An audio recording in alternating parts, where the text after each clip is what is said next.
Check it out.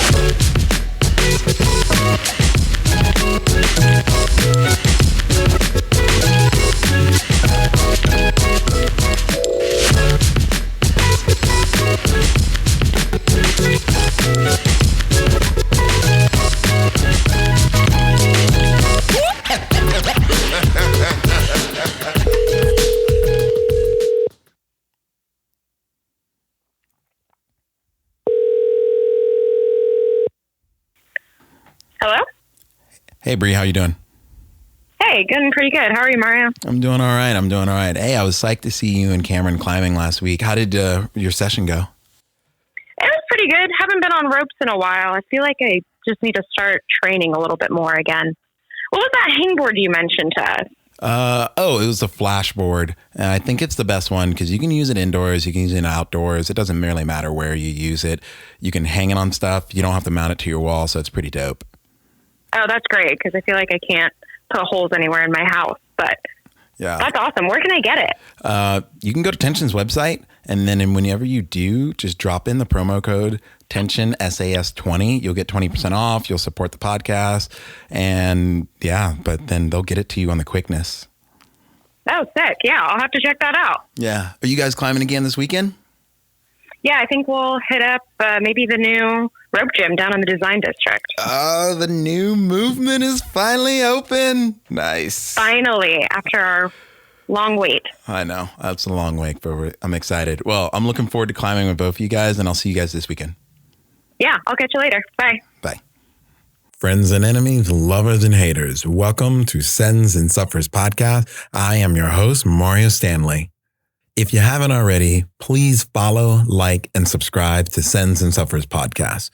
Every bit counts, and we would love to hear from you. So take a moment to leave a comment.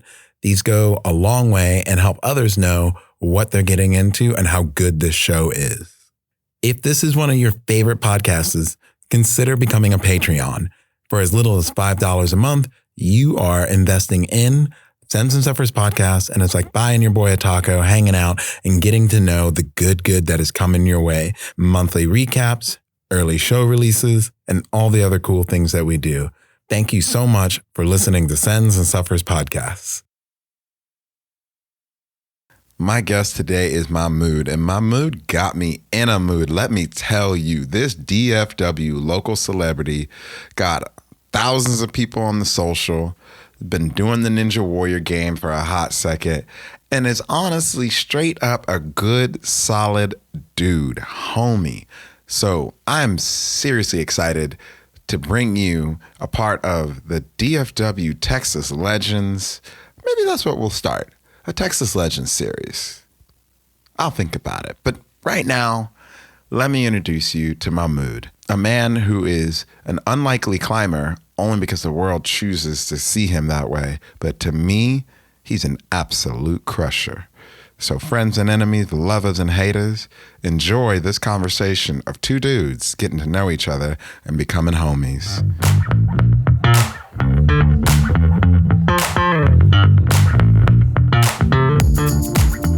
How are you? I'm doing great. How are you, man? Dude, I'm well. Thanks for coming into the studio, the dungeon, the dojo, whatever we're calling this thing. Yeah, absolutely. Yeah, I'm excited. So I don't know that everybody knows who you are. So first and foremost, welcome to Sends and Suffers podcast. Feel really good. So who are you? Where are you from? And what is your relation to rock climbing, the outdoors, whatever sports you love to do? So my name is Mahmud Akel. 31-year-old from Dallas, Texas. I grew up in Mesquite, specifically, Mesquite, East Dallas area. Mm-hmm. And I got into climbing about 5 years ago. Just a whole change in life. I finished school and I'd always been like overweight, and I kind of was just tired of living a life where I wasn't as active or just missing out on things outside. And I decided to get in shape via OCR and Ninja Warrior.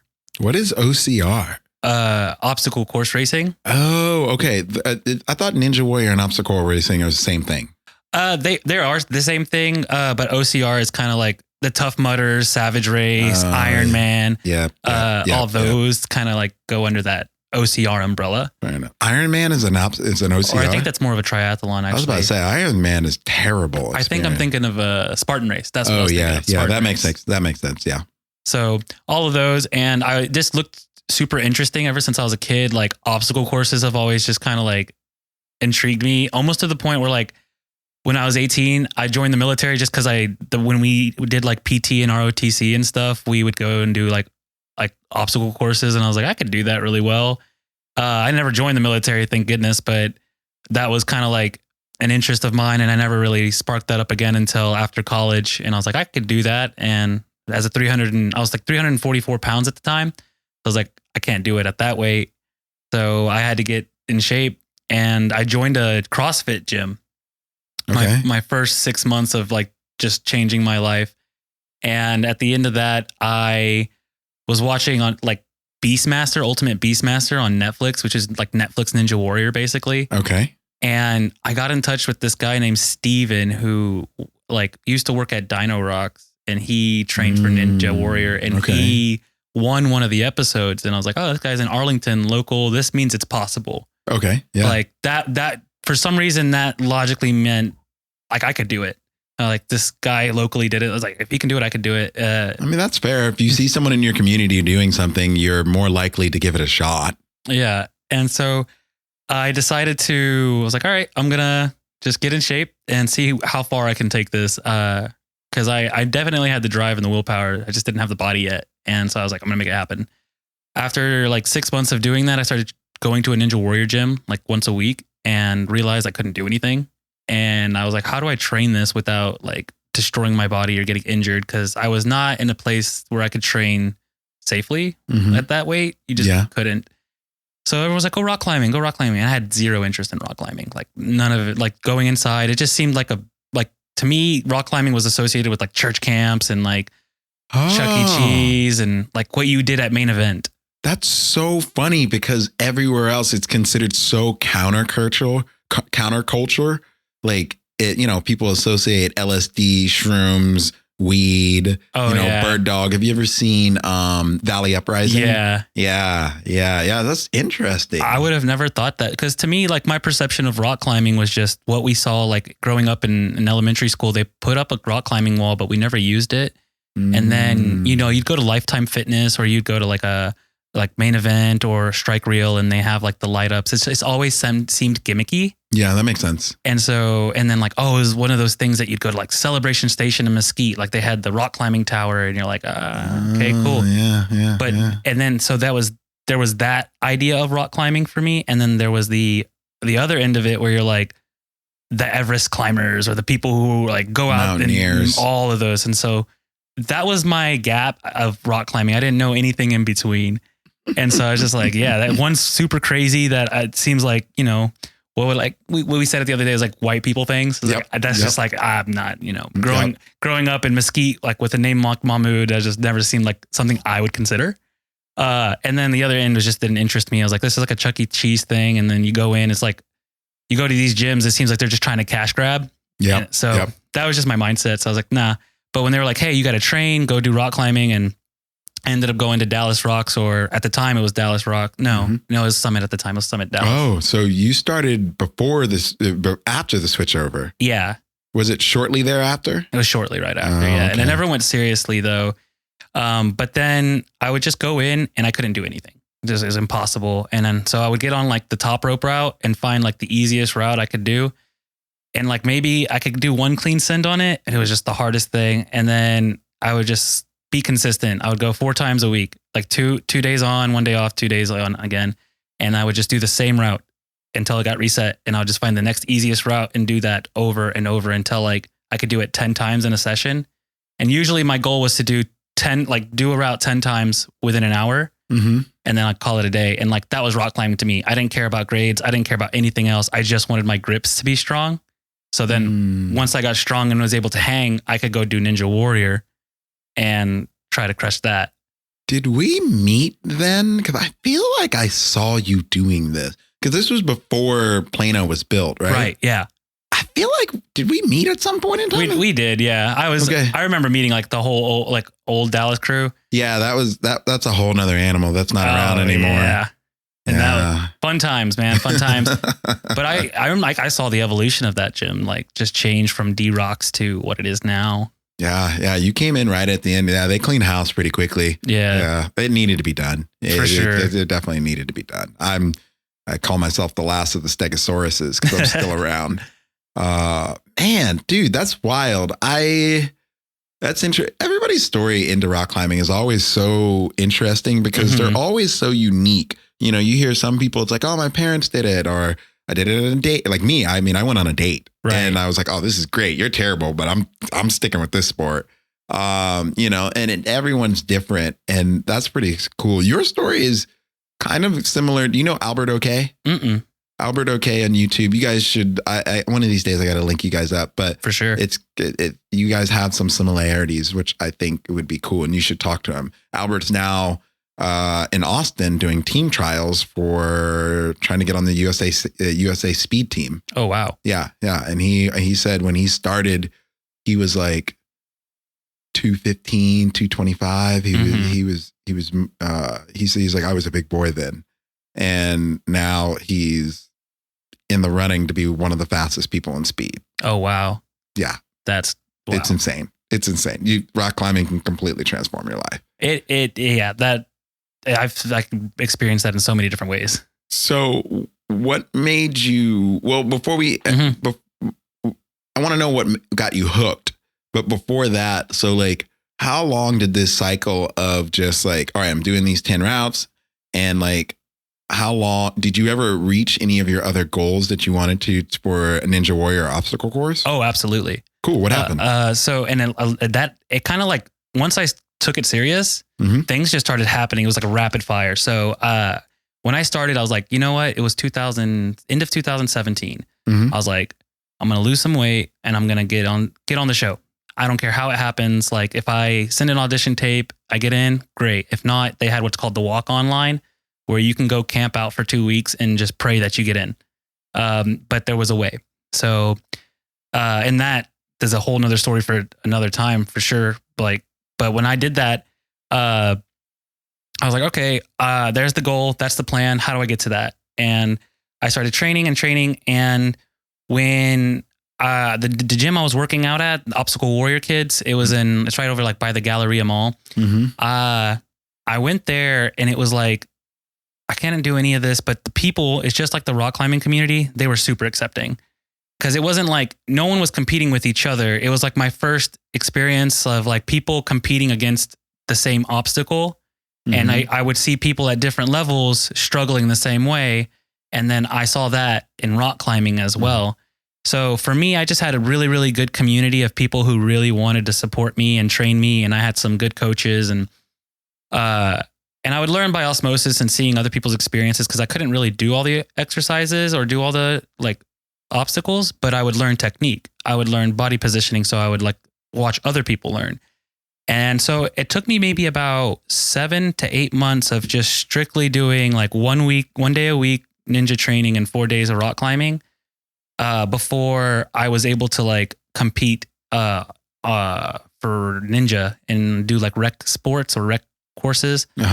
And then one day, this one chick, I forget her name, she was kind of like, I remember that she was like really crazy good at climbing and just, I don't know, she was like not all there, but she was just like really crazy. I know who you're talking about. I know who you're talking about. Yeah. And I think you know who I'm talking about. Yeah. So she was crazy strong and just was like, hey, but she was well connected and she had like tested for the show and stuff. And she's like, hey, do you want to test for American Ninja Warrior? They're coming here in Dallas and I can get you in. I was like, I have no business being there. What? And so I said, yes. And so I was like, yeah, okay. And I emailed this guy, the producer, and I got an email immediately back. And I was like, oh crap, this is real. Like it had his like, his name from @NinjaWarrior NBC or whatever it was. I was like, okay, this is not a scam. This is legit. Yeah. And so he's like, yeah, what's your story? Like, what's your deal? And I was like, I'm training for Ninja Warrior. And I was just like 100% honest. I was like, I started like 6 months, like 8 months ago, and I want to get on the show. He's like, all right, cool. Well, I'll let you test and you can bring 2 guests. I was like, okay. So I invited one of my best friends, Eric, who he's like really good basketball player. And like, he got into climbing just because he was tall, and he like supported me and was really nice about it. And then my CrossFit coach, his name is Derek. And I was like, you want to go try Ninja Warrior? Because Derek is a side story, but when I was going to CrossFit, remember I was 344 pounds at the time.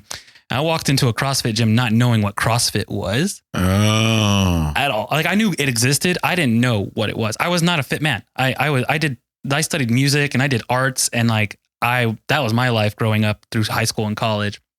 And I was like, I walked into this gym because I saw an ad on Facebook that said you pay $250. We give you a 6-week transformation, no membership, no nothing. And I was like, what's the catch? Cause like as a bigger person, you're always told there's like 7 different thousand ways to lose weight, and all of it, and none of it includes diet and exercise. So, and I've taken every pill, I've tried everything, and I'm like, whatever. And I was okay with being a bigger person at the time. Like I had friends, I was dating somebody, like I was doing well in school, like job was great. So I was never insecure about my weight. It just seemed to be a problem for others. Oh, okay. Yeah. But then I realized it's like, it was a necessity if I wanted to be an athlete. Like you can't just be throwing 300 pounds around like that. Yeah. No, I mean, it's legit. I mean, I'm sure there are a few people who can do it, but they're freaking Midianites and giant human beings. Oh yeah. Yeah. I've met a guy. There's a guy in the gym in Grapevine named Bob. And Bob, if you're listening to this, you are a Midianite, but Bob is like 7'4". Like he really is 7 feet tall. Cause I remember I've known Bob for years, and he's the only person that I'm like, I have to look up to talk to him. Yeah. And then when he sits down and we sit down next to each other, I still have to look up and talk to him. So yeah, I get that. Yeah. And so I was just like, all right, cool. I walked into this gym, and I don't know if I read it wrong, but like, I knew I wasn't going to do this. I was living in Arlington at the time. I had just finished school. I was at UTA, and I was like, all right, I drove 45 minutes to this gym, and I was like, oh, this is a dumb drive. Like, not worth it. I go in and I don't see any like workout equipment or cables or nothing that I'm used to seeing at like an LA Fitness or something like that. And I'm like, yeah, I'm definitely out of my wheelhouse here. And I see Derek, and he's like kind of like, what are you doing here? Kind of like, I was like, I'm here for this consultation. And he's like, gave me this look at my body kind of thing. Like, and maybe I read it wrong, but I was like, all right, just basically he said, do what we tell you. And like for 6 weeks, you will see a change. He didn't promise me anything else other than a change. And I was like, that's vague. I take it. All right. But he didn't it was like, the thing that sold me was like, you pay one time, and he's like, you can pay half up front. And then if, after a week you like it, you pay the rest of it if you want. But he goes, it's 30 people. It's a 6-week challenge, and just eat what we tell you to do and do the workouts, come 3 times a week. And I was like, that's it? 3 times a week, 1 hour? I can do that. Yeah. And I was like, I just had to do it. And I didn't realize, and I was always honestly kind of like, I want to prove this guy wrong. Cause he gave me this like look, like, I don't think you're going to make it. Like, here's the information, but you're not gonna, like, good luck. And I was just like, I was in the car. I was like, you know what? Fuck that. Like, no, I'm going to do this. I'll do it badly, but I'm doing this. Fuck it. 3 days a week, driving 45 minutes from Arlington, and like completely inconvenient. Yeah. I want to prove that guy wrong. I showed up, and there was like 30 of us, 15 men, 15 women. And I was like, okay, what the hell did I get myself into? And the first workout was like, all right, we're going to run a mile around the thing, and we're going to do this. And I'm like, oh, okay, we're in it now. And then we got done, and like, meet us at the board. And they're like, here's the workout. I was like, we didn't work out. That was just the warm up. And I was like, oh crap, this is going to be 30 days of this. So, ultimately, like after 30 days, out of 30 people, like 3 of us were left, and I was one of them. And Derek, he was like, I didn't think you were going to make it. Or he said something. And I was like, but hey, you're here. And then they locked me in for 6 more months. And like, dude, I'll say this, like CrossFit has its whatevers, but like, dude, I paid $200 a month after that, and it was the only thing that worked for me. Like I stayed, I worked out, I got in so much shape. I lost almost 80 pounds just being there. Mm-hmm. And they supported me so much. And Derek, like got behind me and he was like, all right, he created an event where he invited all the CrossFitters to go to a Ninja Warrior gym so we could all experience it. And then they trained Spartan and they trained OCRs all the time. And so I started training with these guys to get stronger. And when the Ninja Warrior opportunity came up, I was like, Derek, you want to come through? And we were going to test. So we were at at the State Fair Park and we all show up and, Derek's with me, Eric's with me. And when we get to the park, we're lining up. It's kind of like first come, first serve. And you start seeing like all these popular people from TV and they're like, oh, that's that guy. That's this guy from TV. I don't know if you know Karsten Williams. The name sounds familiar. He comes to Plano a lot. He's a Ninja Warrior. He's been in the show, I would say over 6-7 years now. He's been in a lot and he's kind of like one of the guys I would talk to and get some advice from, just through passing. And I saw him there and everyone was like, all right, let's line up. And one guy went in and we didn't get to test the course because one guy got injured and it was a whole ordeal. He went in, he got the 6 obstacles, got to the 4th obstacle, which was like a trampoline. A dude jumps on the trampoline the wrong way, snaps his leg and like just right there. You just hear it like, oh, dude, it was like a carrot snapping. And you're like, oh, okay. So they paused testing for that day. And luckily, or unfortunately, because we only had time for that day, we couldn't test anymore. But that got us an invitation to compete for the next year or go to test the next year. And then they put us on then they changed it for 2019 in OKC. If you wanted to get on the show and you didn't get auditioned, you can do what's called the lottery. And that was a new thing.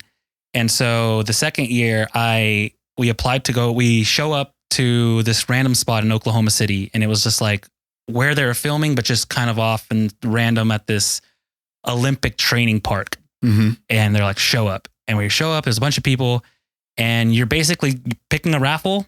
And in that raffle, your odds are much better than getting on the show than actually submitting a tape because more than 1,000 tapes were submitted, but only 100 people were there. And you get one chance in 25 rather than 1 in 1,000. Oh yeah. I can see that. Yeah. Your odds are definitely better. Yeah. So, and the thing is, if you got on the show, you got a ticket, you're on the show. And then you basically go do your own thing until midnight. And then that's when they film the show at the night, like 125 people, like, will start at like 11 p.m. and then go on until. I guess they film it at night just for lighting purposes. It looks better or lighting. And then mainly I wasn't entirely sure. There wasn't, because when they first started the show, they would do it during the day. They would do it whenever. What time of year was it? So it was all for our area. It was always in March, like March, April. So it's cold. It's cold. Yeah, it sucks. Yeah, I was about to say, I thought maybe because it's hot. Okay. No, that water sucks. Yeah, I can imagine. So you get there and especially in Oklahoma, so we do the lottery and my buddy Eric gets a ticket and gets to be on the show. And they only gave out 20.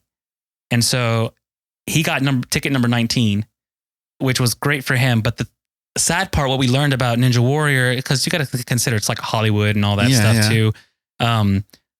He like only the first 10 will get to run. And then the back 10 of the 20, it's kind of like, if there's time, you get to run. But what sucks about that is if you're on that list, you don't get to test the obstacles because should you compete, it's got to be your first time trying it.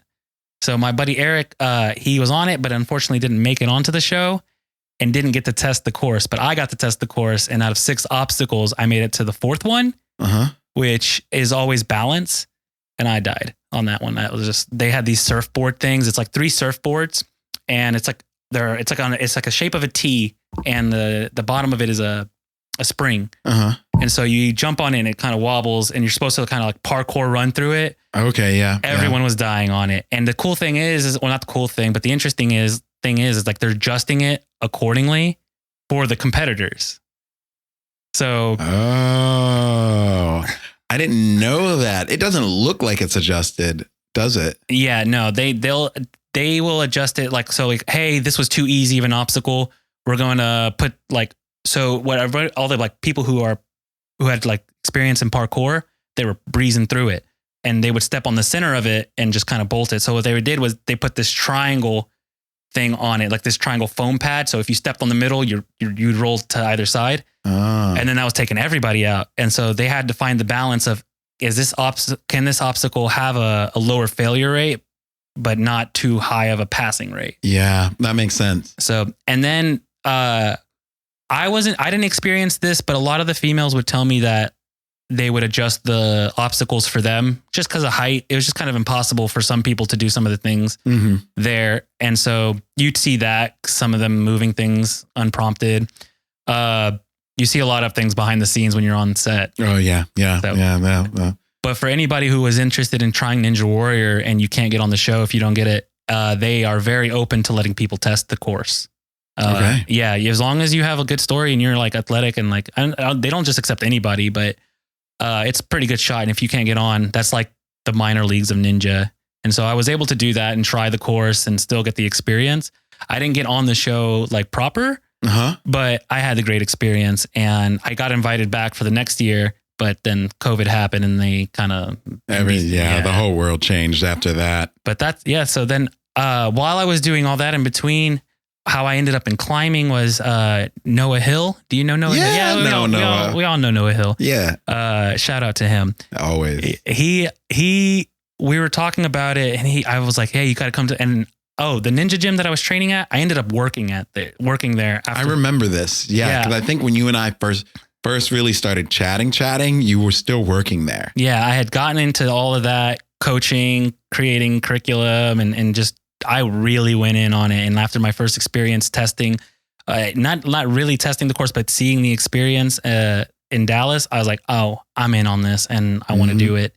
And I told myself whatever next opportunity I got job wise, I was going to go in like 110%. I'm not going to hold back just cause like, you know, yeah, no, makes sense. I mean, follow your passion, man. If it lights your fire, then go for it. Yeah. I mean, I was working at the bars at the time, like working as a bartender, and I was just like, it was great making good money, but like every night it's the same thing over and over, dealing with people like kissing butt for like $4, $5 with the tip. I'm just like, fuck this. I'm gonna go teach some people how to jump on a warp wall. Yeah. Throw your body, like I was being in the ninja industry. I was like, I got to see so many crazy athletes and just witness just people at peak performance, just doing crazy thing. There was this gentleman named Frank Chapman.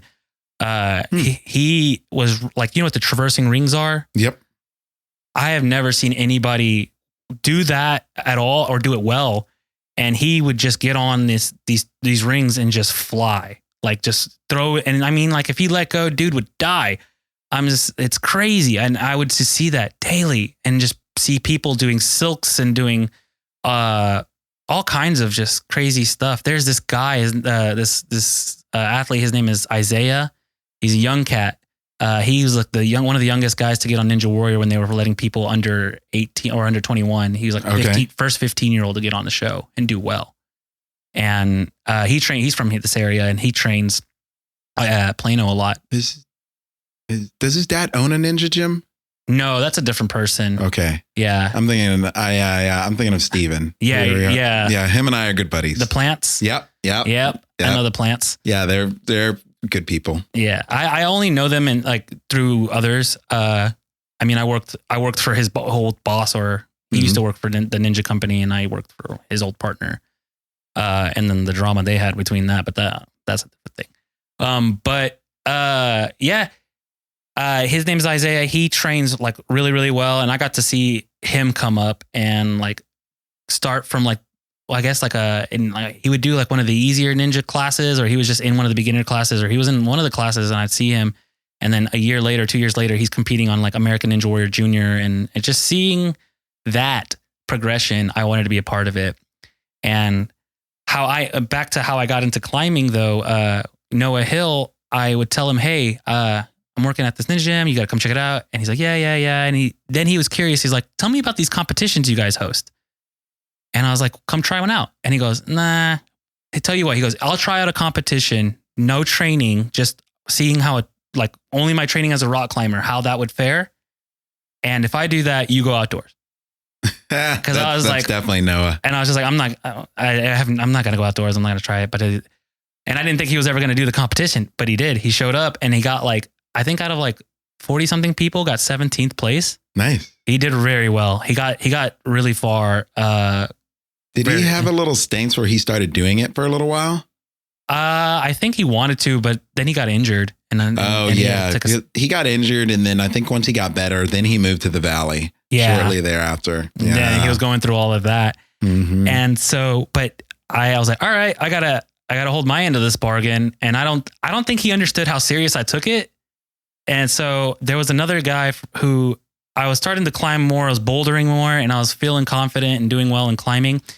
And I started getting cool with the Summit Dallas staff. And one person, Zach, do you know Zach Camacho? I know who he is. Yes. Yeah, okay. So he was always super cool guy. Just one of the few in the gym who's like different from everybody else. And he was like super excited. And I told him, hey, we were talking and like, you know how a lot of people are like, we should all go climb outside sometimes.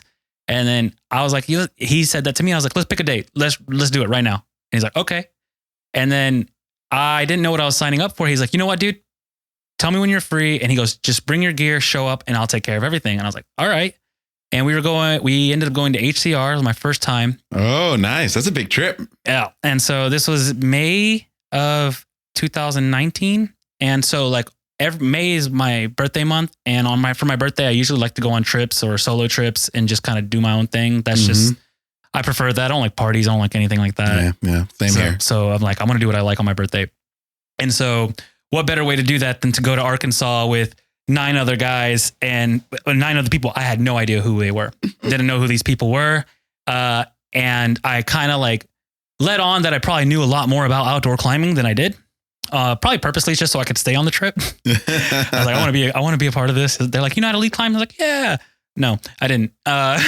They were like, you can figure it out. Yeah, I was about to say, I'm sure you did really quickly. Oh, I learned. It wasn't hard. I mean, it's not hard. It's just like people have a hard time balancing the fear and the mechanics of it. And I think like if you can just focus on the mechanics of climbing, then it's easy. And also just don't get on hard routes to begin with. No, yeah, that's like the key thing. Just get on the easiest thing possible. Yeah. So when I went out there, I was like, this is crazy. Like, I don't camp. I've never done anything like this before. Like, oh, that was your first time camping? Like that kind of serious camping. I've gone to like car camping. Yeah, I've done. Now I wouldn't consider those like other times camping. I thought it was camping. No, this was camping. This was sleeping on the floor with 2 other dudes in a small tent. I was like, yeah, this is camping.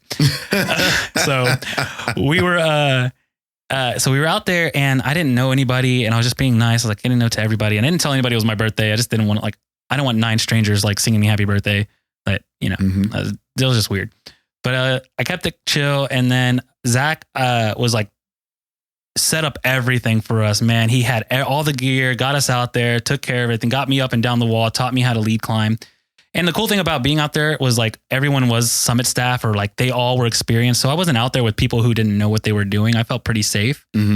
But once I started climbing, like there was this, I think it's called this route out there. It's called Green Goblin. Yeah. Green Goblin is a classic. So that was like my first send out there. And I was just like, oh, okay, I can do this. Like that's the lights turned on. Yeah. And you're sitting up there and like, I took a moment and like, you just look around, you're like, I'm up here. Like, oh man, I just experienced something. I was like, okay, let's do this again. And then that's it. It bit me. The bug bit me right then and there. And I was like, I could not stop thinking about just climbing. And like, I just couldn't. It was just there. And like everything I did after that moment had to be in support of me climbing and being a better climber. Yeah. Zach's a good dude. It dawned on me who you're talking about. Like exactly. I see their face in my head. Yeah. Zach's a good dude. Yeah. You're lucky you went out with him. He's a very good dude. I had a cool crew. I had Zach, Kelly, Kelly Mason. Yep. Willard and his girl. Yep. I forget her name, but them and who else was on? Daniel Ford. Oh yeah. I haven't seen Daniel in a long time. Yeah, these are just all these crushers, man. Like people who I'd see on the wall indoors, and I'm like, oh, I gotta, and got to know everybody, and then I got to meet people out there. That's where I learned. That's where I met Tree. Yeah. Local legend Tree. Tree is the legend. And I think I'm one of the few who he hasn't taken on the first outdoor trip.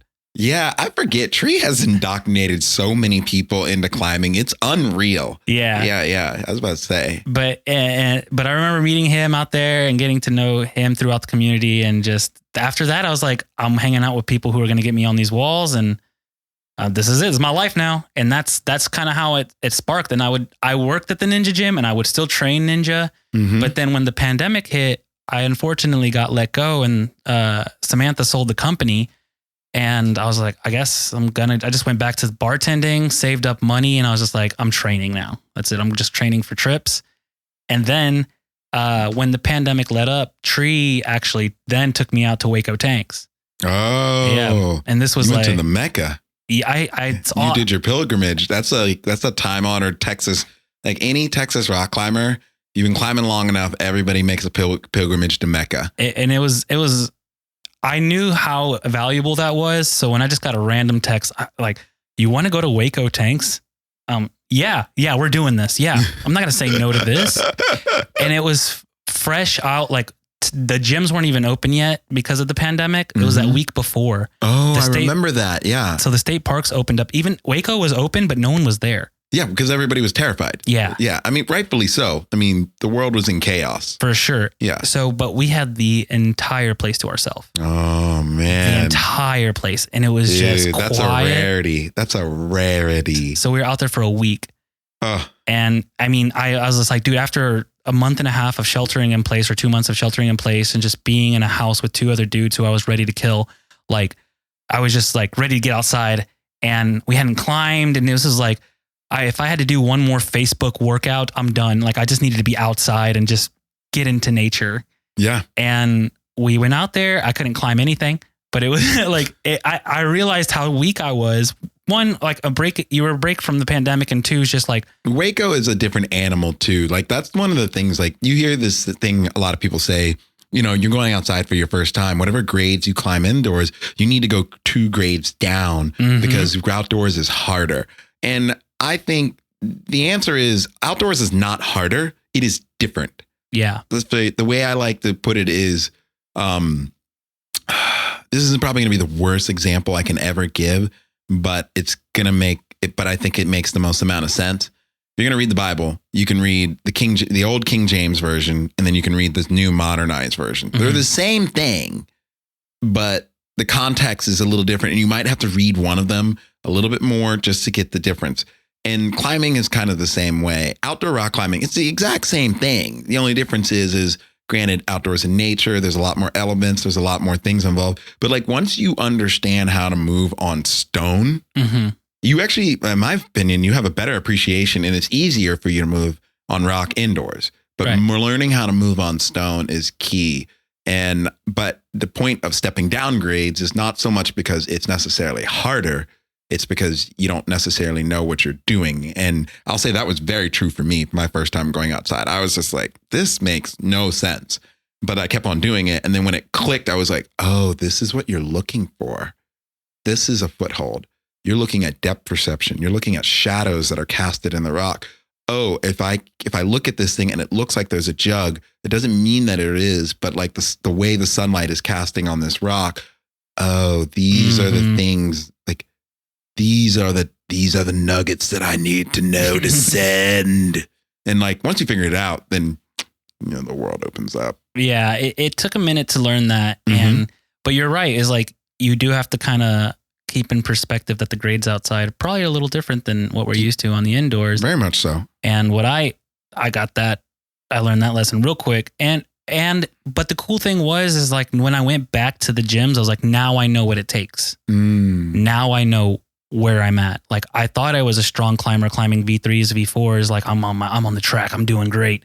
And then I went outside and I touched the V1 and I was like, okay, never mind. Like I need to catch up. I need to, get on the right level and on the right mindset. And every time I went indoors or all my workouts were calculated or they were planned out. I was like, what am I working towards? Am I working towards this route? Am I working towards this route? And then I just would train better. Was there a particular moment, like a boulder or a thing that made you realize that like, oh, I need to like do this different? So yeah, there was a V1 Hershey Symphony out there. Yep. I love slab. I really like it a lot. And that back slab wall at Summit Dallas, that tall, sketchy thing that no one likes. I love that wall. Oh my God. It's good. A lot of character building on that wall. Put hair on your chest or hair wherever you need it to grow. Fair. Yeah. And so I was like, I could do this. And they were like, all right, cool. And they're like, hey, it's kind of a sketchy fall. I'm like, sketchy falls. I'm not going to fall because that's how I was. So I'm like, I was like, I could do this. And then I look at it and I'm like, okay, this is scary. And like, I don't know if you've seen the route. Have you seen the route? I have. So it's like in between these two, like a crack between these two big boulders. And if you fall, you're going to fall into like this narrow chasm. Mm-hmm. And I'm like, man, if I fall, I'm not going to slip through that. I'm going to get stuck there. This could be a potential hazard. All right, now I'm scared. And then the start is on this like slab.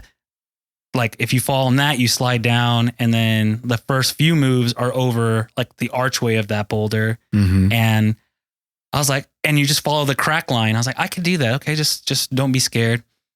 And then I realized that I was just completely unequipped in so many different ways. The second I touched the route, I was like, my shoes were not the best shoes. I was climbing in So-Ills. Like, and they were just some completely worn out. They're not for outdoors, the shoes that I had at least. I couldn't control my heart rate, my anxiety. I was just so scared. And then like, I did take like 2 falls over like the worst spot. Oh. And like, luckily I had Tree and another guy who was tall enough to like push me into the pads. But I was like, okay, I am nowhere close to doing this the right way. You're lucky you walked out of there because a lot of people do not walk out of there. No, it was not. Yeah, it was not the best. I wouldn't do that again. But I was just super ignorant. I didn't know. And I was like super cocky and I was like, I could do this. I was so sure of myself. Mm-hmm. And then it was just very humbling. And Did you get on the route again? Oh, absolutely. Oh yeah. Have you? Not yet. I haven't had a chance to go back. Just because I haven't felt too confident about it. Okay. But I think you can do it. I think now I could. Oh yeah, without a shadow of a doubt. But I was like, I could train. I just haven't had a chance to go back out there and really make I just haven't had a chance. If you love slab too, you should look at a route called Slim Pickens. Slim Pickens. Yeah, it's real. Yeah, it's out there. I think it's in the backside of the East Spur. Okay. But it's a very committing slab route. Mm-hmm. It's not. I don't think it's the hardest slab route. It's just. You need to have a lot of conviction in your movement. You just got to move with confidence. Like, even if you don't think it's going to work, just move with confidence and just keep on going. And like, you just kind of take it one step at a time. The moment you start like, I don't know if this is going to work, you're coming down. Right. But if you're like, I'm here, like, let's just keep moving, keep moving. You can do it. It's like I think it's to the right of Cowpuncher. But yeah, Slim Pickens is pretty good. Yeah. That's in the East Mountain? East Spur, yeah, East back Spur. Yeah, because like one of my favorite routes of all time is Genghis Bells is back there. And it's not too hard. It's a V5, but like it's one of those routes where like the fall is on a ramp. So you have to like line pads all along down this ramp. And if you fall, you hit a pad and then you slide down to the bottom no matter what. Oh, it's great, man. Sounds like a fun time, honestly. Oh, it is. It is. There's some skyhook beta that you got to use, but we can get into what that is later. For sure. Oh, dude, you got to go. You got to make a trip to. Do you have a trip to Waco planned? If I do, I would like to do it probably this November or this like either coming fall. Yeah, this fall. I just don't want to. I went in May. It was too hot. Oh, dude, no. Too hot. Staying hydrated sucked, especially because like no one was out there. So the facilities were closed and like we had to, it was just like a lot of extra stuff. But no, I'd go out when it's a little cooler. I mean, like, and just feel better about that. I definitely would go. Feb is the time to go. February? Feb. Yeah. Yeah. It's the coldest. It's definitely the coldest. It's usually the driest out there. February and January, like, you know, or you should consider like February, you can go for Thanksgiving. But I think spending New Year's in Waco tanks because it's usually pretty freaking cold and it's a great time to be there. Oh yeah. Yeah. I definitely need to go because I only went to North Mountain because I didn't have a guide. Oh, yeah, okay. COVID again.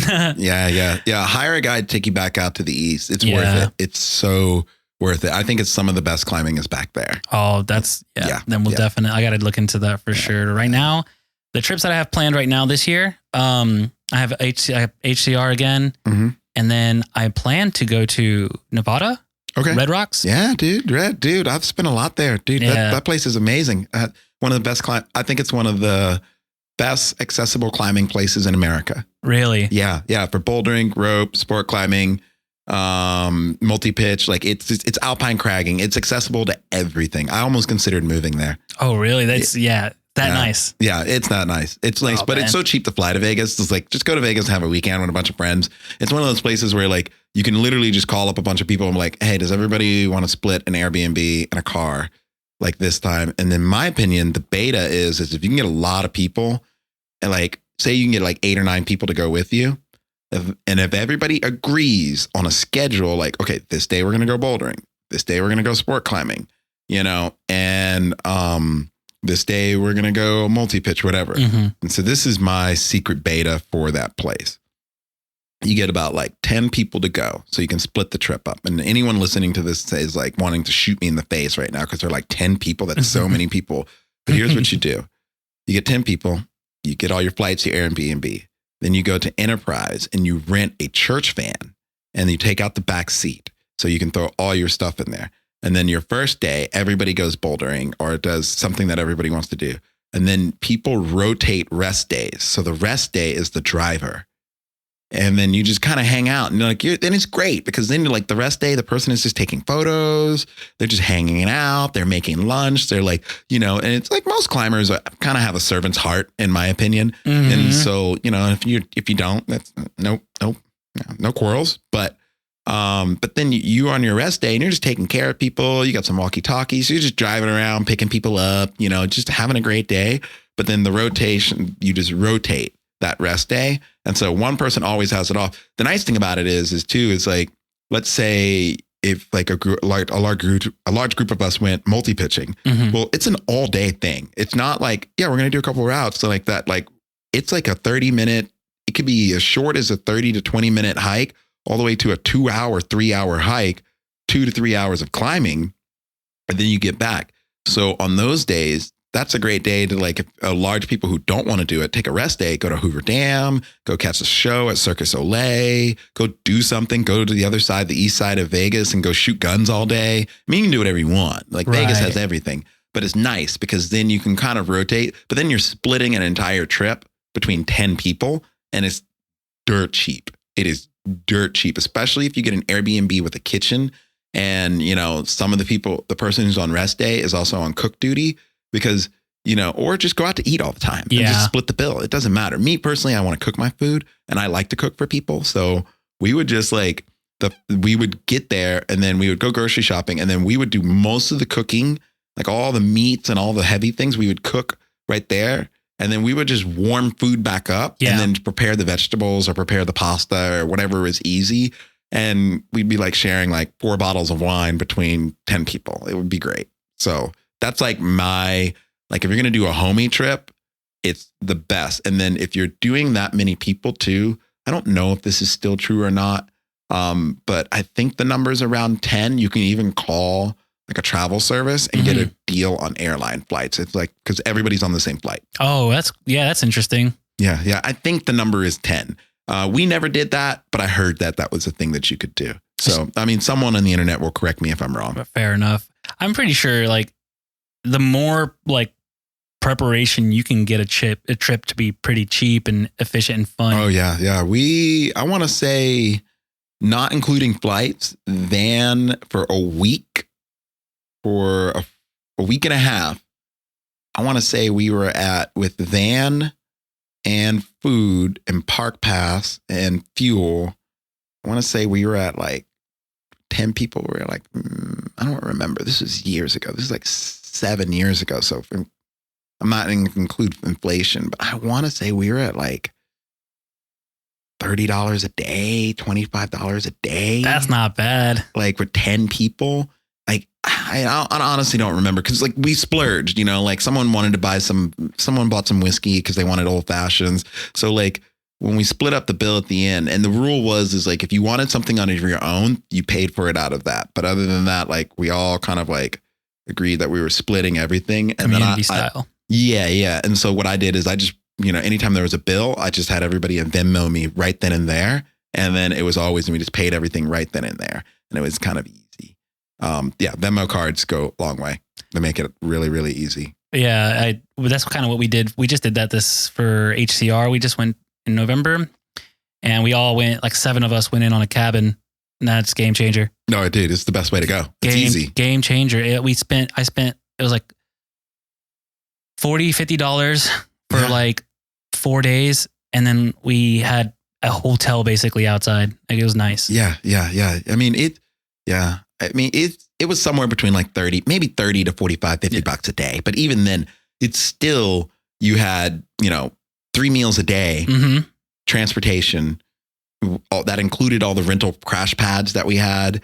And, we brought all our own climbing, all the other climbing gear we just brought, and we all flew on Southwest. So bags fly free. So it was like too easy. It was too easy. Well, so on trips like that, like that's your homie trip, right? When you go and hanging out and climbing with people. How about trips where you have like serious projects, or like, would you handle it the same way? Or is it like more business oriented where you're like, I need people who are on the same track as me, who want to go and work and get this done and then come back?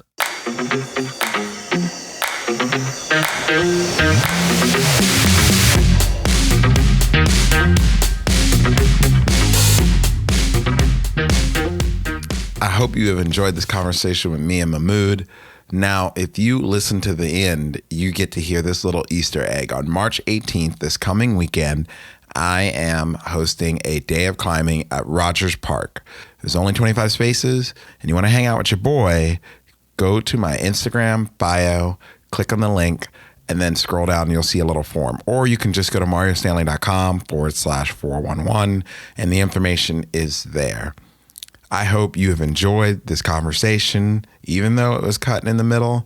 I wanted to build the anticipation. I was excited. All right, I'm being weird. I'm having an old fashioned, so I'm going to get off of here. Remember, if you're not suffering, you got to ask yourself, is the send really even that worth it? Is it even worth it at all? I don't know. I like to suffer, and I'm rambling, so I'm gone. Yo.